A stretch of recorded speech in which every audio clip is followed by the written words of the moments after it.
예, 여러분 안녕하십니까.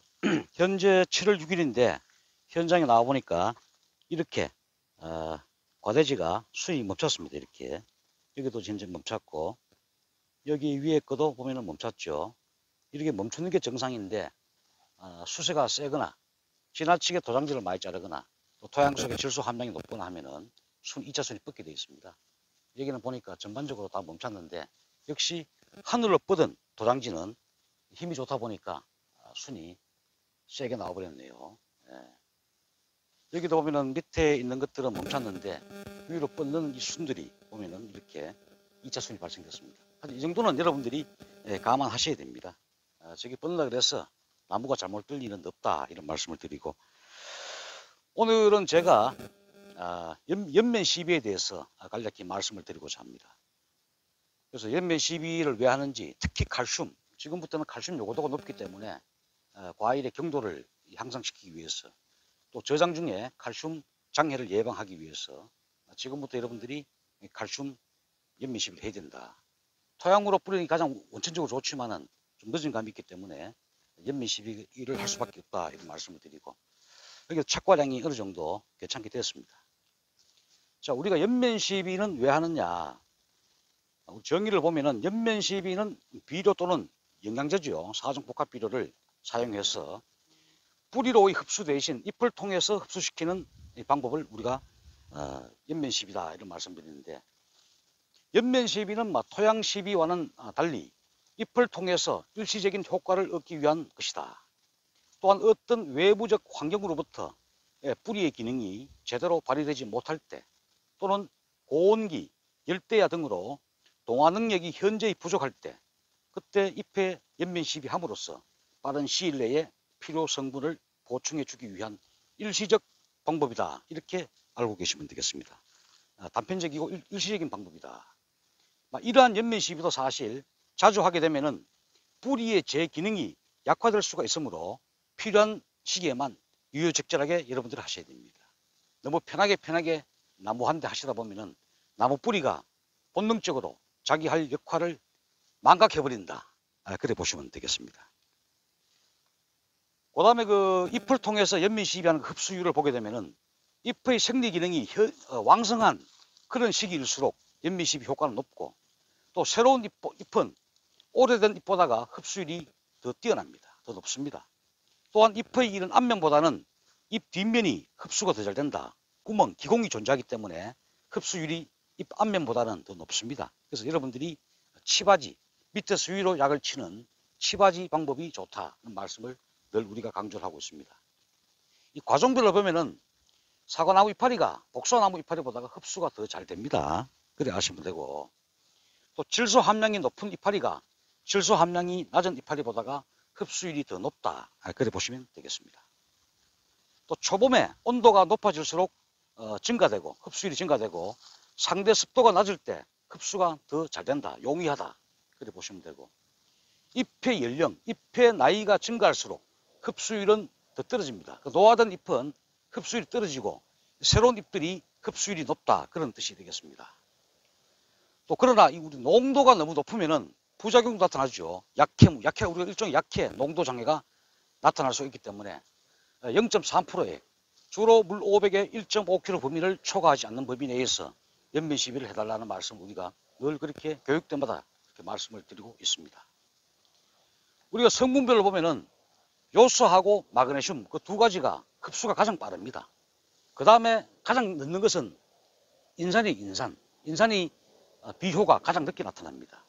그 다음에 우리가 칼슘을 살포해서 기대하는 목적이 뭡니까? 과육내, 우리가 먹는 과육내의 칼슘 함량을 높여서 고두병과 코르크 스폿 이런 것들의 발생을 억제하고 또 과실을 딱딱하게 하는 경도를 높이고 그 다음에 우리가 저장 중에 발생하는 과폐 왁스 발생을 경감하는 그런 목적으로 우리가 칼슘 연면 시비를 하고 있습니다. 고두병과 코르크 스폿은 형태가 조금 다릅니다. 코르크 스폿은 성육 후반기인 8월부터 수학기까지 발생을 합니다.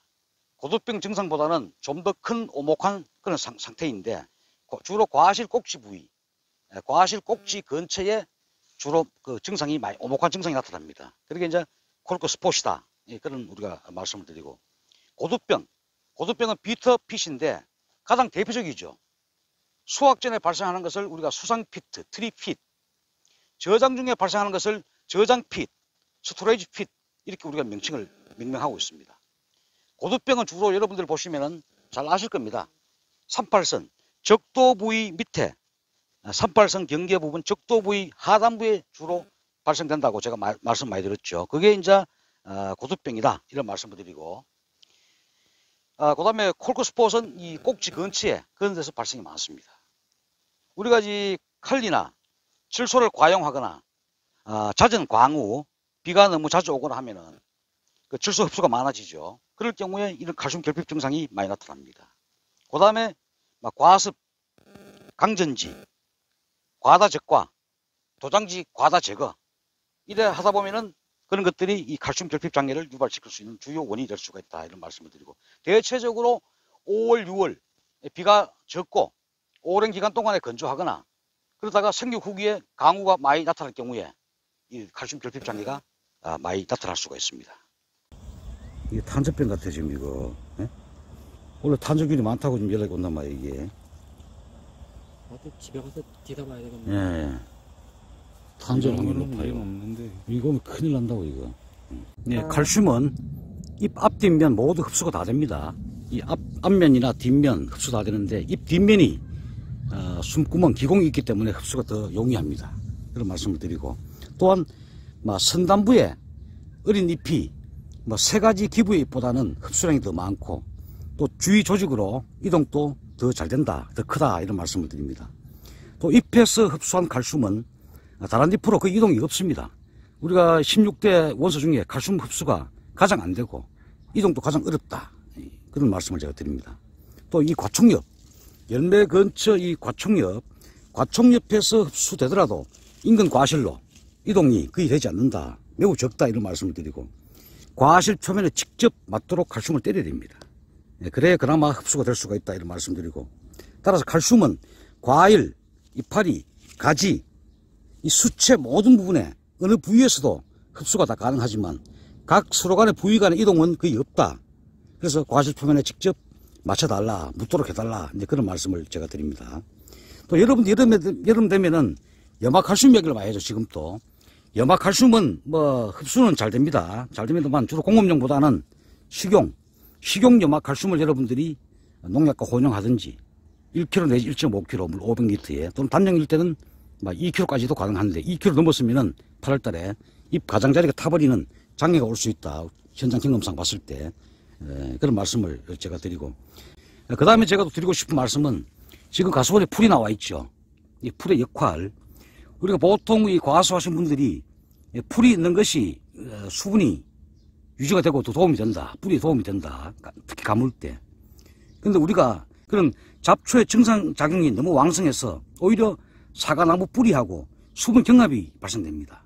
그래서 자주 깎아주는 것이 훨씬 더 유리하다. 깎아서 정산작용을 하지 않도록 여러분들이 해야 가뭄때 나무가 더 오래 스트레스를 덜 받고 견딜 수가 있다, 이런 말씀을 드립니다.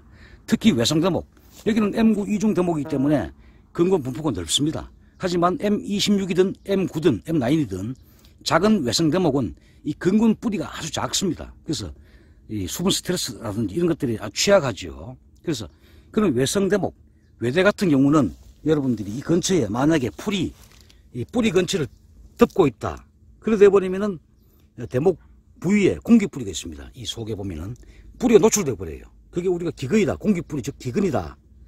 공기 기자 뿌리 근처를 씁니다. 기근 속이 발생해서 나무 수세가 약화될 수가 있습니다. 그래서 수간 하부는 뿌리하고 이 풀하고 양분 정탈전, 수분 정탈전이 벌어지지 않도록 깨끗하게 청정하게 관리하도록 해달라, 그런 말씀을 드리고, 오늘 제가 또 현장에 나가보니까 여기는 지금 한 바퀴 돌아보는데 갈색무늬병이나 탄저병이 보이지 않고 있습니다. 그런데 아까 전에 그쪽에는 여기도 적과가 덜 됐구나. 이게 앉아보면은 또 서서 볼 때가 다르죠. 이렇게 적과가 덜 된 부분이 또 눈에 들어옵니다. 그래서 갈색무늬병, 탄저병도 제가 홍로에서 일부 발견을 했습니다. 그래서 사진에 나오겠습니다만 그런 관리를 여러분들이 철저히 하셔야 됩니다. 확산 조짐이 있다, 아차 하면은 확산될 수가 있다는 제가 그런 말씀을 드립니다. 그 다음에 점박이 응애도 아직까지는 큰 문제가 없는데 서서히 발생 조짐을 보이고 있습니다. 이것도 장마기 때 한 20일간 또 농약 살포 때를 놓치게 되면은 갑자기 확 번져버리죠. 그래서 응애가 눈에 보이지 않더라도 의무적으로 6월달에는 살포해달라는 말씀을 제가 누누이 말씀을 강조를 해드렸습니다. 그 다음에 7월달, 6월 하순부터 7월달에 또 이 강우가 집중적으로 많다 보면은 토양 전체, 과수원 전체가 습도가 높습니다. 그 다음에 미발효 가축분 퇴비를 많이 뿌린 농가, 그 다음에 광 환경 개선이 불량한 농가들, 그런 가수원에 보면은 매반 매진병이 과일 표면에 감염될 수 있습니다. 매반 매진병이. 그래서 상품 가치를 현저히 떨어뜨리고 특히 아오리 같은 경우는 등급 외가 되어버립니다. 그래서 이제 그 다이센M, 안트라콜 이런 유기유한 계통을 자주 쳐주고 광 환경 조건을 개선해주고 바람이 잘 통하도록 그러면은 매반 매진병은 우리가 막을 수가 있다 이런 말씀을 드리는데 EBI 계통약이 있습니다. EBI, 프루겐, 실바코, 살림꾼 이런 약들은 매반 매진병에는 큰 효과를 보지 못한다. 그래서 다이센M, 안트라콜이 경험상 봤을 때 그런 병에는 더 효과적이다. 물론 탄저병도 마찬가지입니다. 그런 보호제 위주로 살포해야 되고 병이 발생되면은 때가 늦었다는 말씀을 드리고 그 다음에 제가 점박이 응애가 이 사과 응애보다는 엄청나게 그 번식 속도가 빠르고 위험하죠. 그래서 여러분들이 보면 이 풀약 치는 분들은 제수제 치신 분들은 풀약 칠 때 물 500리터에 기계 유제 한 4리터 해가지고 같이 뿌려가지고 풀에 서식하는 응애를 잡아주시고 예치하신 분들은 예치하시고 또 풀약 치신 분들은 풀약 치시고 그런 작업을 수행한 후에 대략 4, 5일 후에 수관에 응애약을 치는 것이 바람직하다.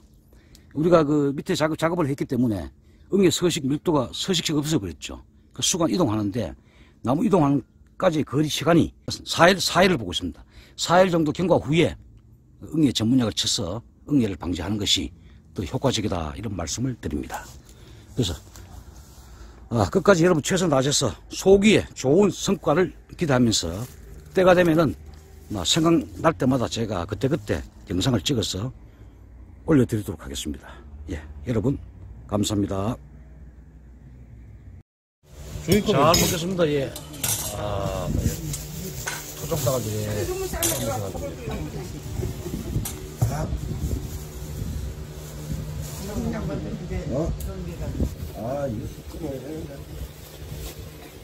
술 하나 드려야 되겠네. 어디 깐 건데도. 야야, 나는 이제 이거 막걸리. 예.